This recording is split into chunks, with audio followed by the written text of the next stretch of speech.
Bueno, bienvenidos a la charla grande. El día de hoy vamos a desarrollar el tema el enfoque anestésico de la paciente obstétrica con enfermedad neurológica. Mi nombre es José David Ramírez Vargas. Yo soy estudiante del programa de anestesiología y reanimación de la Facultad de Medicina de la Universidad de Antioquia. Agradezco al doctor Juan Camilo Pérez por haberme asesorado en esta charla y por sus aportes académicos. Quisimos enfocar nuestra charla a partir de 3 capítulos de estos 3 libros: Las técnicas esenciales de la neuroanestesia del año 2017, los principios y prácticas de anestesia obstétrica del libro de Chesnu en su edición número 5 del 2014, que en este momento ya hay la publicación número 6 del libro. Pudimos obtener apartes de este capítulo, y la neuroanestesia de Cottrell y Patel del año 2017. Además, también quisimos incluir las revisiones del tema de estos 3 artículos. Entre ellos tenemos el artículo de neuroanestesia para el enfoque neuroaxial en la enfermedad intracraneal y las patologías del sistema nervioso asociados pues a la anestesia. Los objetivos y el contenido que pretendo desarrollar con esta charla al día de hoy son los siguientes: aspectos fisiológicos enfocados a los aspectos fisiológicos del embarazo y los aspectos fisiológicos del líquido cefalorraquídeo. La historia clínica, lo que el anestesiólogo debe consignar en la historia preanestésica, las consideraciones epidemiológicas de ciertas enfermedades neurológicas, el abordaje anestésico de diferentes patologías y unas conclusiones y aportes finales. Empecemos entonces con los cambios fisiológicos en el embarazo. Recordemos que la mujer embarazada tiene 3 particularidades que hacen que se produzcan unos cambios en ella. La primera es el metabolismo aumentado por parte de la presencia del feto que está en desarrollo. La segunda es el crecimiento uterino, que se va desplazando y va generando compresiones y va generando un contenido en la parte abdominal. Y la tercera deriva principalmente del influjo hormonal que cambia las hormonas durante el crecimiento del feto. Empecemos por el sistema respiratorio. En el sistema respiratorio tenemos que el aumento del oxígeno se produce a partir de la semana 20 y puede haber un aumento hasta de 20 a 40%. Algunos autores hablan de hasta un 60%, y la capacidad residual funcional se ve afectada, disminuida hasta un 20%, y también el cierre pulmonar. Esto puede producir en las maternas que se produzca una desaturación rápida y unos periodos de apnea más cortos, por lo que recomiendan que se den periodos de preoxigenación más largos de 2 minutos.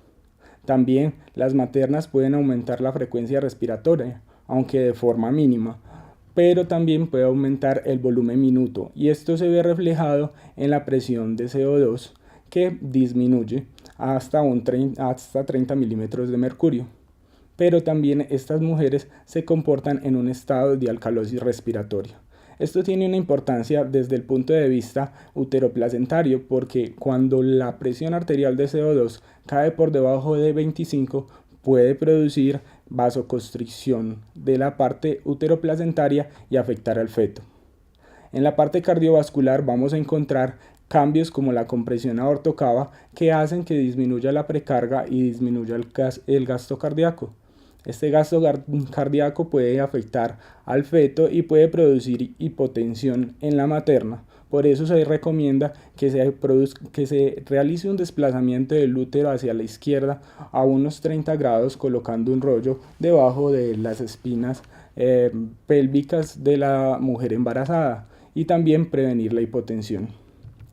Uno de los cambios más relevantes para la enfermedad neurológica en el embarazo es el aumento de la renina y aldosterona, que puede generar aumento del agua y el sodio corporal de la paciente materna. Aquellos tumores benignos o malignos que antes podían haber sido asintomáticos se pueden edematizar y pueden producir síntomas en el embarazo por este edema. Otro de los cambios que podemos encontrar son en el sistema nervioso central una reducción del líquido cefalorraquídeo a nivel lumbar, probablemente por los tejidos blandos que crecen y por la dilatación de las venas espinales. Esto puede provocar una disminución de las necesidades de anestésicos locales hasta un 30%, además que las maternas tienen una sensibilidad mayor de los receptores de sodio para estos medicamentos.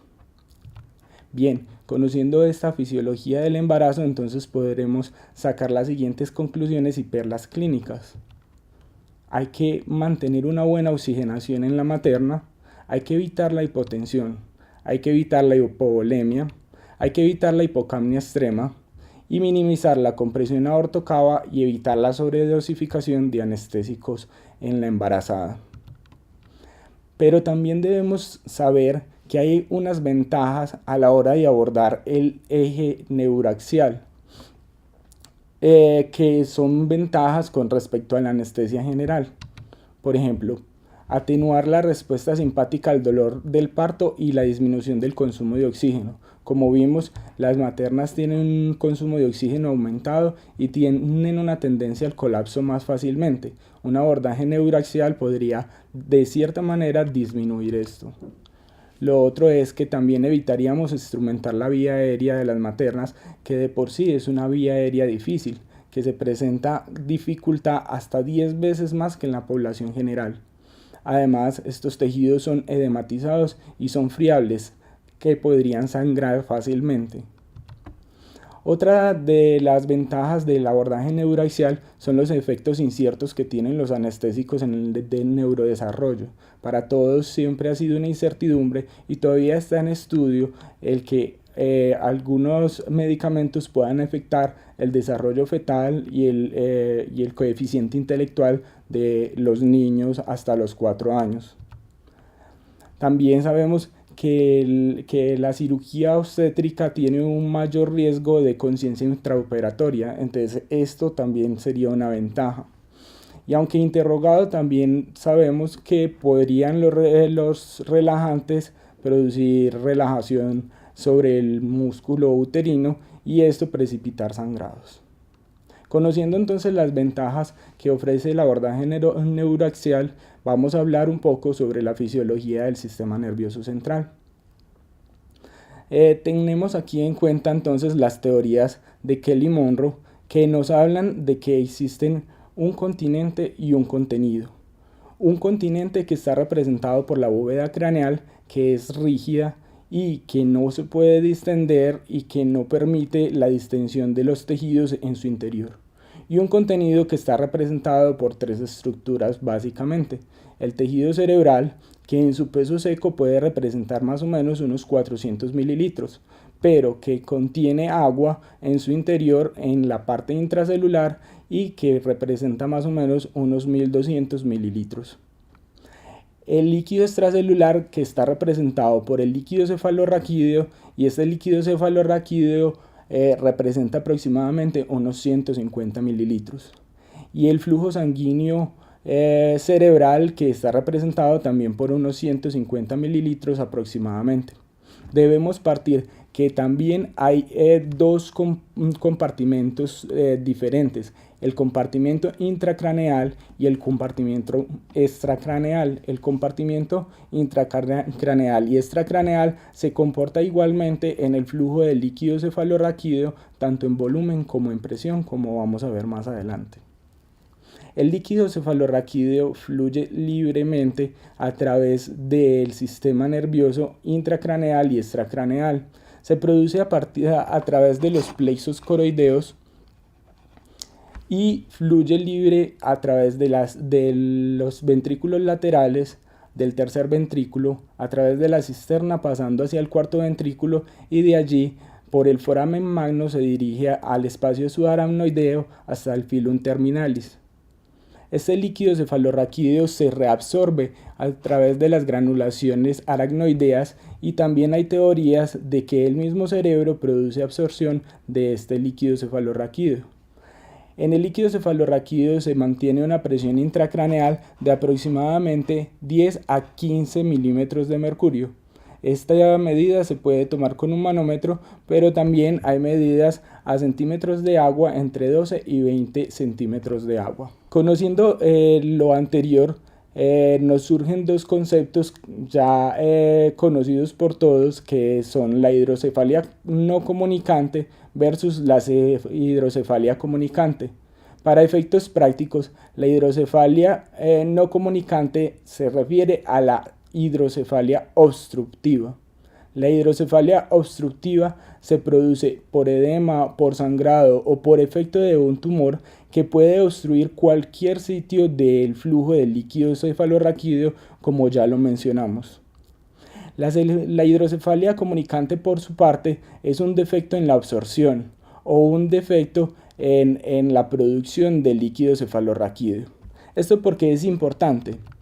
Porque una obstrucción repentina del flujo del líquido cefalorraquídeo produce síntomas en cuestión de minutos a hora, pero una obstrucción parcial puede retrasarse significativamente por días o semanas. De aquí entonces nos nace esta afirmación que dice: las embarazadas con hidrocefalia no comunicante, es decir, hidrocefalia obstructiva, suelen tener un mayor riesgo relativo de deterioro neurológico agudo que aquellas con hidrocefalia comunicante en el contexto de una punción dural intencional o inadvertida.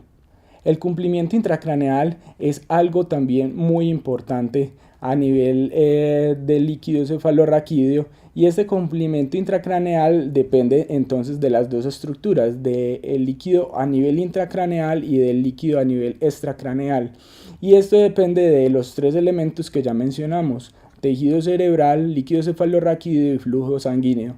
El equilibrio entre estos tres elementos mantiene ese cumplimiento intracraneal. Cuando uno de los tres elementos aumenta de tamaño, los otros dos elementos se sacrifican para mantener el cumplimiento. De ahí nace esta gráfica que conocemos como la gráfica de cumplimiento o de presión-volumen, ¿cierto? Al principio observamos que hay una meseta. Esta meseta se debe al sacrificio de los dos componentes, líquido cefalorraquídeo, cuando una masa o cualquier efecto está produciendo efecto de masa a nivel intracraneal. Una vez que estos dos componentes, líquido cefalorraquídeo y flujo sanguíneo, empiezan a verse afectados, se empieza a producir esta rodilla, que es el aumento progresivo de la presión intracraneal hasta aumentos más topes que ya no son tolerados y sacrifican el flujo sanguíneo cerebral. Esto es importante porque en la fisiología normal, el embarazo y la obesidad, como ya dijimos, disminuye el líquido cefalorraquídeo lumbar, pero no es que lo disminuya a nivel espinal, sino que lo desplaza hacia la bóveda intracraneal, y este desplazamiento también puede generar aumentos de la PIG. También se ha observado que las presiones arteriales sistólicas y que la ventilación respiratoria habitual puede aumentar la PIG. Pero también se ha observado que en el embarazo el crecimiento uterino y la presión que ejerce el útero sobre la parte abdominal puede aumentar la PIG, y en el momento del parto las contracciones pueden aumentar la presión intracraneal de una manera predecible hasta 2.5 milímetros de mercurio. Esto tiene relevancia porque también nos nace esta afirmación: la inyección de medicamentos en el espacio epidural lumbar comprime el saco dural y altera el cumplimiento del espacio subaracnoideo espinal y desplaza el líquido cefalorraquídeo hacia el cráneo, comprometiendo la PIG. Esto es importante porque hay estudios que se han realizado en animales, principalmente en cerdos, en los que se ha observado que si usted inyecta 10 centímetros de una solución en el espacio epidural o en el espacio espinal a una velocidad de aproximadamente 20 segundos, vas a obtener un aumento de la PIG hasta de unos 20 milímetros de mercurio, y un aumento que se sostiene por periodos de 5 minutos. Sin embargo, si usted disminuye el volumen o aumenta el tiempo de la infusión de este líquido, puede obtener PIG hasta de 5 milímetros de mercurio por periodos de 2 minutos. Entonces no hay que acelerarse en el momento de la infusión de medicamentos en el espacio espinal. En resumen, ¿qué nos puede aumentar la PI? Primero, el tipo de hidrocefalia. Como lo dijimos, también el tiempo de instauración de estos eventos que producen hidrocefalia, los cambios fisiológicos que ya mencionamos y la velocidad y el volumen de infusión, como lo mencionamos.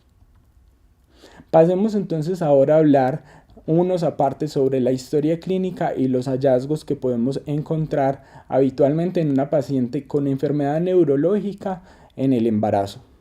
Debemos tener y consignar el inicio y el curso actual de la enfermedad que padece esta materna. Recordemos que algunas de estas enfermedades se producen desde la infancia por patologías genéticas y que en el transcurso de la vida pueden modificarse según el tipo de enfermedad. También tenemos que tener en cuenta los síntomas relacionados. Sobre todo en las enfermedades neuromusculares podemos encontrar eventos restrictivos en la respiración y también, aunque son asintomáticos, podemos encontrar defectos de la conducción cardíaca. Tener muy presente el patrón que ha tenido la enfermedad. Por ejemplo, en las enfermedades como la miastenia gravis o como en la esclerosis múltiple, podemos encontrar patrones de exacerbación o patrones de remisión de la enfermedad e incluso tener una enfermedad crónica que va teniendo periodos de agudización. También debemos consignar en nuestra historia clínica los tratamientos actuales que reciben estas maternas, porque algunos tratamientos pueden influenciar en nuestro manejo anestésico. Tener muy presente en la evaluación física los déficits que podemos encontrar en ellas, déficits existentes a nivel cognitivo, deterioros motores, sensoriales y también las limitaciones en la capacidad. Muchas de estas pacientes pueden llegar o ingresar en sillas de ruedas o encamadas en su estado de embarazo.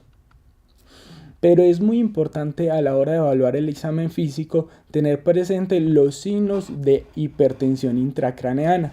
Entre estos están los siguientes que menciono acá: cambios pupilares o asimetrías pupilares, anormalidades en los movimientos de los ojos, papiledema, hemiparesias, debilidades faciales, convulsiones recientes o disminuciones en el nivel de conciencia.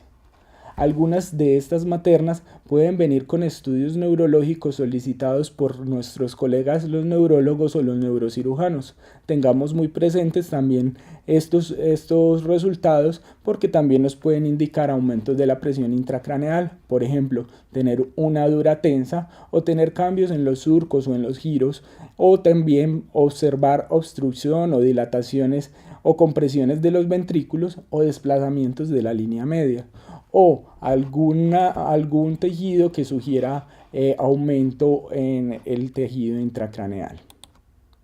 ¿Qué ayudas diagnósticas podemos solicitar nosotros por la parte de anestesia?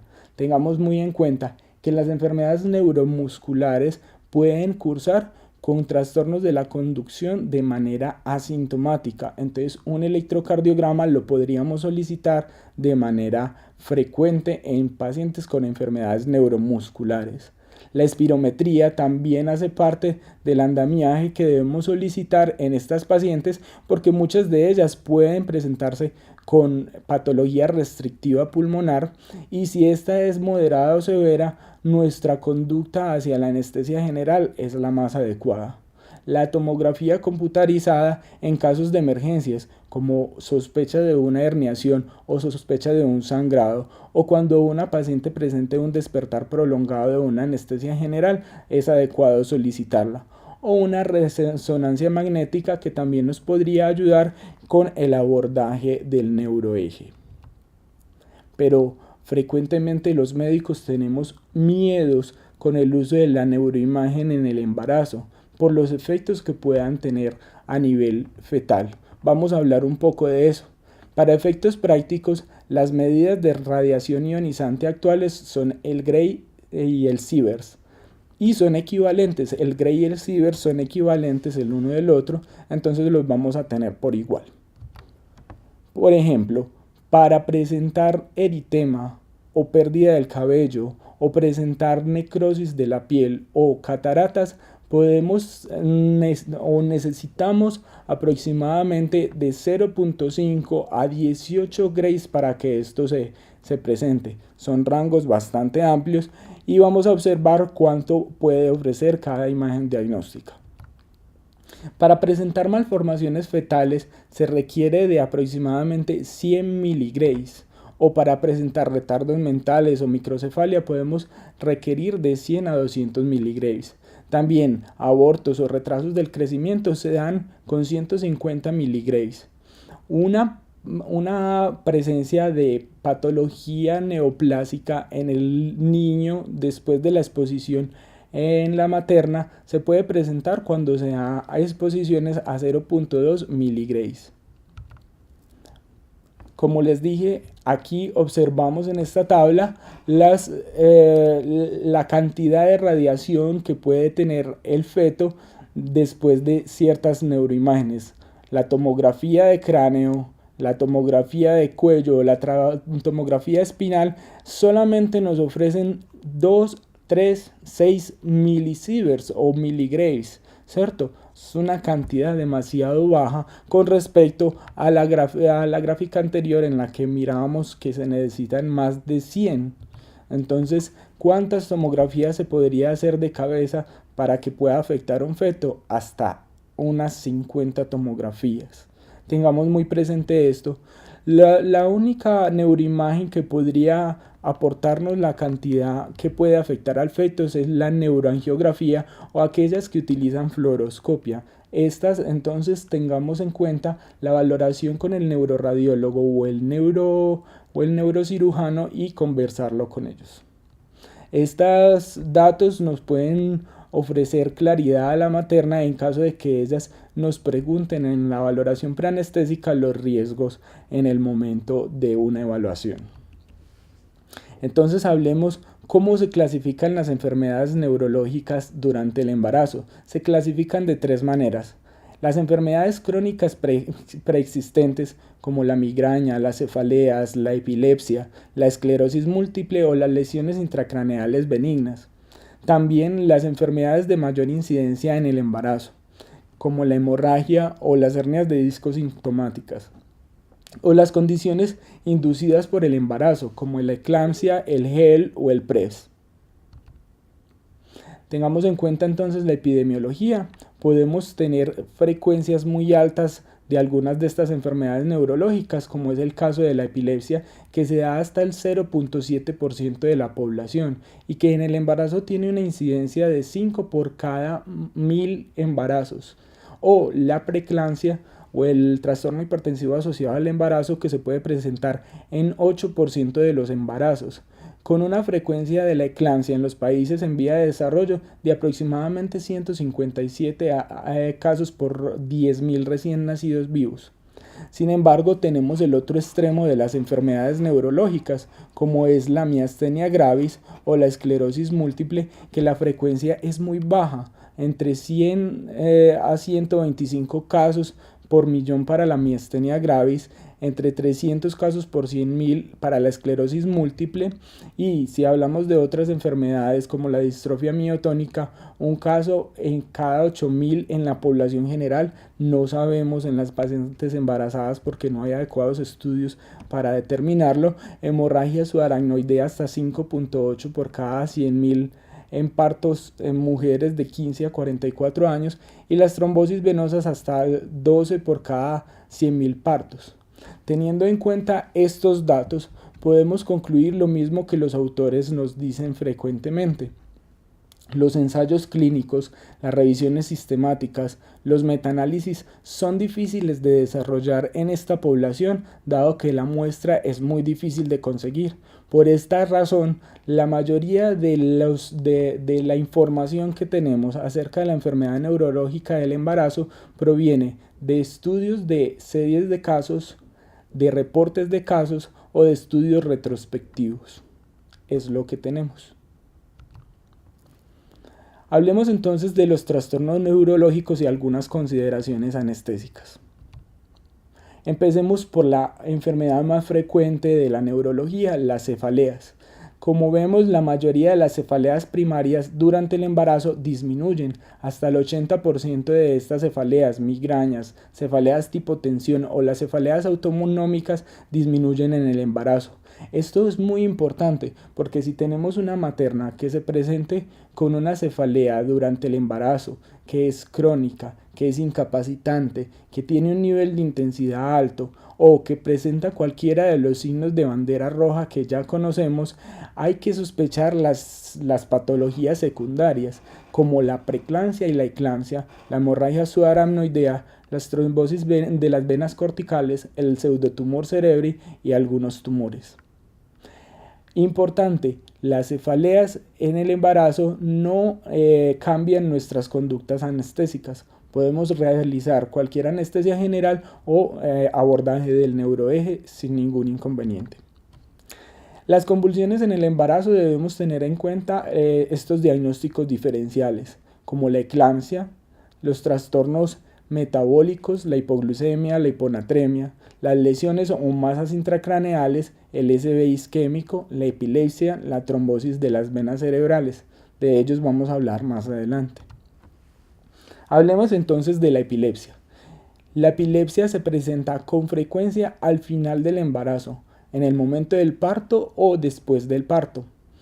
La Sociedad Internacional de Epilepsia nos ha sugerido que toda persona que tenga epilepsia y que no haya tenido eventos convulsivos en los últimos 9 meses a 1 año está controlada de su enfermedad. Esto es importante porque 2 condiciones se pueden presentar en el tercer trimestre si usted presenta una materna con una convulsión. La primera, que el nivel de los medicamentos esté disminuido, por lo cual debemos solicitar niveles de los medicamentos antiepilépticos. Y la segunda es que la paciente esté desarrollando una eclampsia. Por ese motivo debemos manejarla como tal. Si la paciente no presenta ninguna convulsión durante el embarazo ni en el momento del parto, la anestesia epidural continua es la opción. Algunos autores sugieren que en el momento del parto, para prevenir o de manera profiláctica, administrar propofol en dosis y en bolos pequeños para prevenir episodios convulsivos. Si la paciente presenta episodios convulsivos, entonces proteja la vía aérea, realice la cesárea prontamente y administre propofol como inducción y mantenga una infusión de 10 a 15 mililitros por hora para mantener durante la cesárea. Y en el posparto administre diazepam 10 miligramos.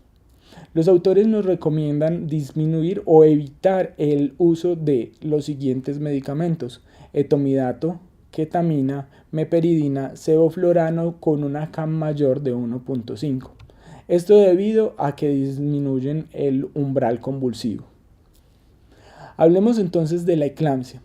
No me voy a detener mucho al hablar de la eclampsia porque en anteriores charlas el Dr. Kevin habló de los trastornos hipertensivos asociados del embarazo de una forma muy amplia, pero vamos a hablar de algunas particularidades. ¿Qué prioridades se tienen en el momento de atender a una paciente con eclampsia? Primero, prevenir la hipoxia y el trauma materno. Recordemos que estas pacientes pueden caerse de nuestras camillas y pueden lesionarse. Permeabilizar la vía aérea. Recordemos que tienen mayor riesgo de broncoaspiración. Tratar la hipertensión grave si está presente. No en todas las eclampsias vamos a encontrar presiones arteriales aumentadas. Prevenir la recurrencia con sulfato de magnesio, que es el estándar de manejo de oro. Evaluación pronta de la vía del parto y manejo de los líquidos endovenosos, hemocomponentes y el monitoreo invasivo. El sulfato de magnesio se da en bolos de 4 gramos, seguidos de infusiones de 1 gramo por hora, y se puede repetir un segundo bolo, y continuar en el parto y hasta 24 horas del evento. Se pudiese repetir los bolos 1 hasta 2 y 3 bolos dependiendo si la paciente persiste con las actividades convulsivas. Sin embargo, si esto persiste, podríamos utilizar el midazolam, el propofol o la fenitoína en su reemplazo, pero continuando el sulfato de magnesio. Estos son los esquemas antihipertensivos que habitualmente conocemos. Recordemos realizar controles cada 10 o cada 20 minutos según el esquema que vayamos a utilizar para mirar y alcanzar el objetivo de la presión arterial, que es un objetivo de menos de 140/90. También la monitorización arterial invasiva es importante en estas pacientes y el balance hídrico para evitar el edema agudo de pulmón. Si tenemos la oportunidad de hacer una epidural, tratarla de hacer lo más pronto posible antes de que las plaquetas disminuyan. Y si las plaquetas están disminuidas por valores menores de 50.000 y la paciente va para cesárea, debemos transfundir. Si las plaquetas son menores de 20.000 y independiente del modo del parto, debemos también transfundir en la materna. Hablemos de la miastenia gravis. La miastenia gravis es una enfermedad neuromuscular autoinmune que se produce por autoanticuerpos IgG contra el receptor de acetilcolina. La mortalidad, como vemos, es del 3.4% hasta el 5% en algunas series. Y hay que tener muy presente que si la materna presenta estos síntomas, dificultad respiratoria, síntomas vulvares como disfagia o disfonía, o dificultad al hablar o debilidad muscular proximal, entonces deberíamos estar pensando en optar por una anestesia general. Si la paciente es sintomática, es razonable, como ya dije desde el principio, realizar un examen pulmonar funcional, una espirometría, y el electrocardiograma, por como hablamos de los trastornos del ritmo que se pueden presentar en estas pacientes. ¿Qué puede desencadenar una crisis o una exacerbación de la miastenia? Como vemos, hay diferentes enfermedades o diferentes procedimientos que nos pueden exacerbar esto, pero entre ellos está la anestesia general, el estrés físico y emocional, las temperaturas extremas y algunos medicamentos. Esta revisión de tema nos ofrece esta tabla en la que podemos evaluar los diferentes medicamentos que pueden desencadenar una crisis miasténica, como son los relajantes neuromusculares, entre ellos la succinilcolina, y también todos los que contengan magnesio, entonces la leche de magnesia, los antiácidos, el sulfato de magnesio, que también pueden precipitar la crisis, y también a tener presente algunos antibióticos como los aminoglucósidos, los macrólidos y las fluoroquinolonas. Esta serie de casos nos reporta unos 15 pacientes, 4 con exacerbación, 3 con síntomas por primera vez y otros 8 sin eventos, en los que 10 pacientes fueron abordadas con anestesia epidural sin ninguna complicación. Estos autores nos dan estas recomendaciones: control adecuado del dolor para disminuir la fatiga muscular que se presenta principalmente en la fase 2 del parto por las contracciones del útero estriado. La enfermedad controlada de la miastenia se prefiere el parto vértice espontáneo con anestesia locorregional y se prefiere que sea con anestésicos locales como ropivacaína o bupivacaína. Y los bloqueos, evitarlos por encima de T4 por el riesgo de compromiso respiratorio. Ellos también dan estas afirmaciones: la paciente con afección vulvar o respiratoria significativa, ir a anestesia general, con control de la ventilación, oxigenación y de las secreciones.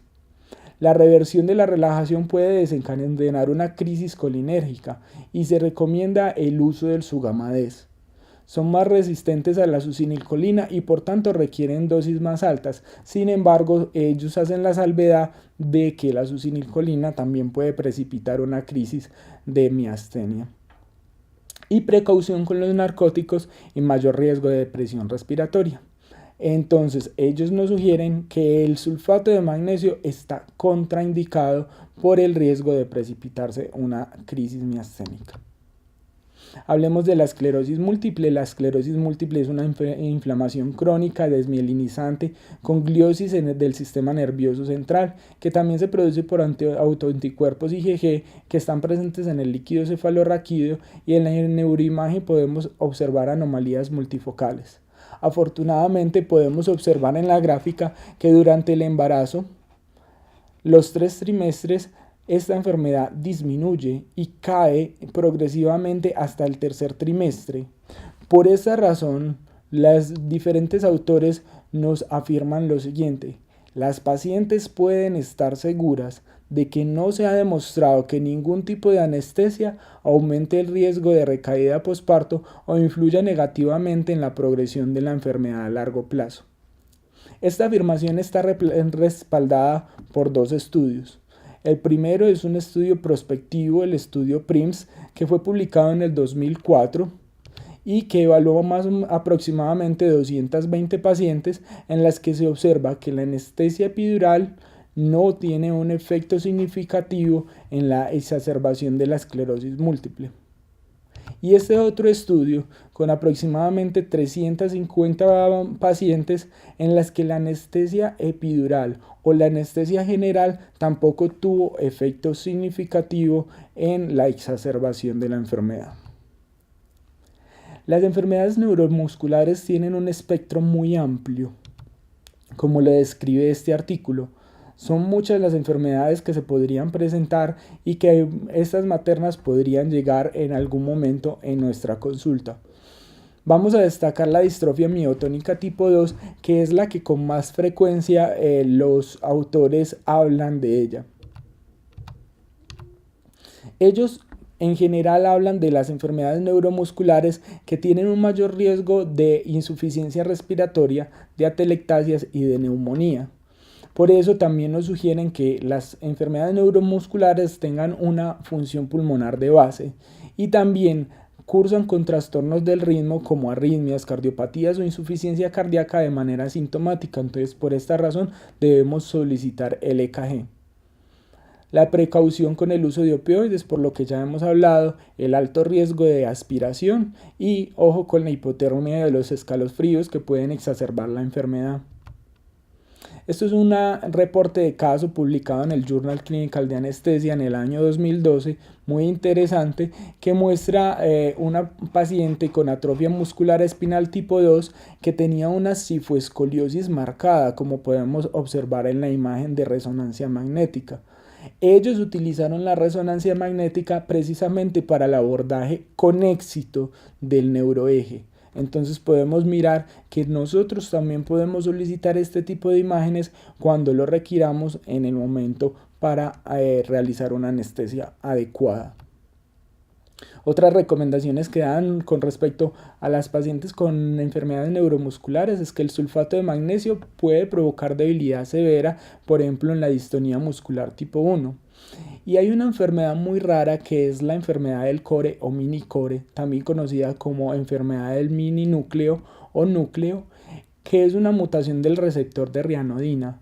Esta mutación predispone a la persona que lo padezca a tener alto riesgo de hipertermia maligna. Por eso los autores dicen que las enfermedades neuromusculares tienen riesgo de tener hipertermia maligna. Sin embargo, las otras enfermedades neuromusculares no han demostrado esto.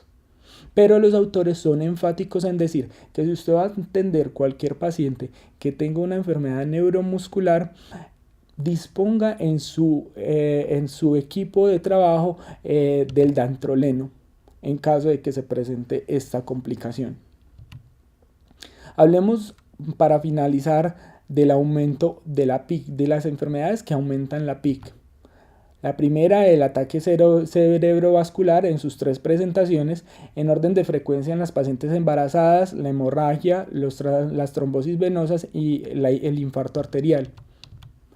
En caso de presentar una paciente que vaya para un reparo de un aneurisma o una malformación arteriovenosa que no está rota, mantenga la presión arterial estable durante la inducción, obligatoria la monitoría intraarterial, mantenga la presión de CO2 entre 28 y 30, como dijimos al principio, evitar la hiperventilación para evitar afectar la unidad uteroplacentaria, el decúbito lateral izquierdo, el monitoreo de la frecuencia cardíaca fetal a partir de la semana 24 y evitar las náuseas y vómitos posoperatorios. En caso de que nos presentemos con un aneurisma roto o una malformación arteriovenosa rota, el manejo es exactamente igual a como si la paciente no estuviera en estado de embarazo. No me voy a detener aquí porque también el doctor Cristian Peláez habló en su charla acerca de esta enfermedad. La monitorización y el control de la presión arterial debe ser menor de 160-110 y una intervención temprana. En caso de que la paciente fallezca, también se ha descrito en la literatura mantener un soporte post-mortem para darle viabilidad al feto. Se ha descrito en la literatura hasta días de 120 hasta 130 para mejorar el estado fetal. La trombosis venosa tiene una particularidad. Su manejo se hace con heparina no fraccionada o con heparinas de bajo peso molecular por 6 meses. Esto tiene una contraindicación relativa a la hora de abordar la anestesia neuroaxial. Estas pacientes reciben terapia anticonvulsiva y hay que evitar la hipotensión porque puede reducir el flujo sanguíneo cerebral y la perfusión cerebral y comprometer pues a la materna. Tienen un alto riesgo de herniación porque la PIC está muy aumentada. Más adelante vamos a ver un esquema de cómo abordar la PIC aumentada. El pseudotumor cerebri se presenta más frecuente en mujeres obesas en edad fértil. No se sabe la causa, es idiopática, pero se observa un aumento de la PIC mayor de 20 centímetros de agua en estas pacientes sin presencia de una obstrucción del flujo de líquido cefalorraquídeo y no hay diferencia de presión entre los dos compartimentos, el intracraneal o el espinal. El manejo habitual del pseudotumor cerebri es la evacuación del líquido cefalorraquídeo, por tanto la anestesia espinal también es adecuada en estas pacientes y no hay que tener temor de realizar un abordaje neuroaxial. Incluso los autores recomiendan que se puede extraer 20 mililitros de líquido cefalorraquídeo antes de aplicar la anestesia espinal. La malformación de Arnold-Chiari, como vemos en la imagen, es el desplazamiento de las estructuras de la fosa posterior. Las amígdalas pasan por el agujero magno y comprimen el tallo cerebral. Esta malformación tiene muchas controversias. Es de tipo 1, de tipo 2 y tipo 3, pero se ha observado en series de casos que la tipo 1, en la que solamente hay desplazamiento de las estructuras de la fosa posterior, podría tener un abordaje neuroaxial y espinal, pero aún no es seguro. Entonces queda interrogado si debemos hacerlo.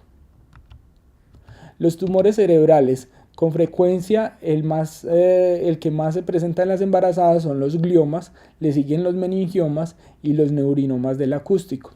Lo más importante cuando usted tiene una paciente que presenta un tumor cerebral es la ubicación, el tamaño, el crecimiento que ha presentado este tumor durante el embarazo o el volumen que éste representa.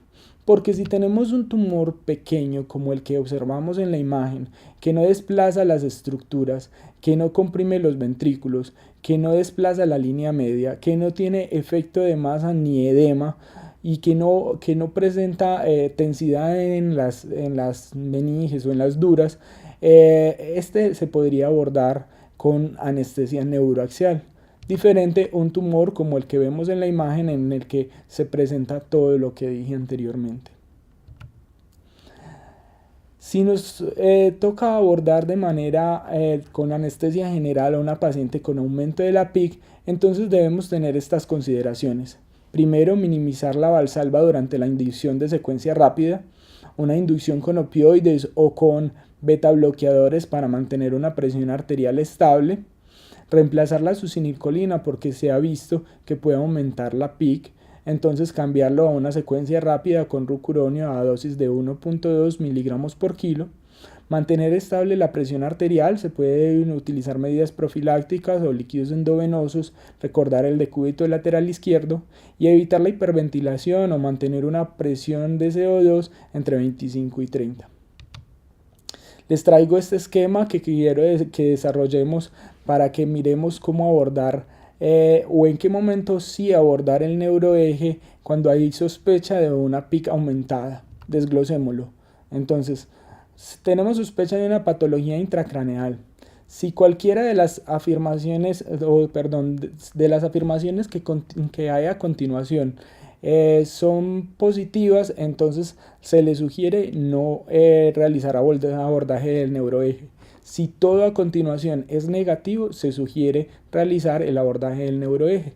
Entonces, si presenta una patología intracraneal y tiene síntomas nuevos, como los descritos anteriormente, o cambios en las imágenes o crecimientos progresivos de una lesión, entonces preguntémonos, ¿esta paciente tiene una neuroimagen reciente? Si tiene una neuroimagen reciente, continuamos en el esquema, y si no la tiene, la solicitamos. Si tiene la neuroimagen, entonces vamos a mirar si esta lesión está ocupando espacio. Y si la lesión está ocupando espacio, debemos preguntarnos si tiene efecto de masa. Si la lesión tiene un efecto de masa, así sea mínimo, entonces debemos tratar de evitar el abordaje del neuroeje y consultar con el neurólogo que esté llevando el caso de la paciente. También, si el efecto de masa no está presente o es mínimo, preguntarnos si la paciente presenta hidrocefalia y si esta hidrocefalia es obstructiva o está desplazando las estructuras hacia el foramen magno. Si esto es presente, entonces evitar el abordaje del neuroeje. Finalmente, si no hay obstrucción, si no hay hidrocefalia, si no hay efecto de masa, preguntarnos si hay algún signo que nos sugiera aumento de la presión intracraneal. Si no hay ningún signo que sugiera aumento de la presión intracraneal, podemos entonces abordar el neuroeje. Como conclusiones queremos destacar lo siguiente. La planificación del periparto debe ser multidisciplinaria. Recordemos que los tratantes de estas pacientes somos los neurólogos, los neurocirujanos, los obstetras, los pediatras, los neuroradiólogos y también nosotros los anestesiólogos. Entonces, el trabajo en equipo y las decisiones conjuntas son importantes en este tipo de pacientes.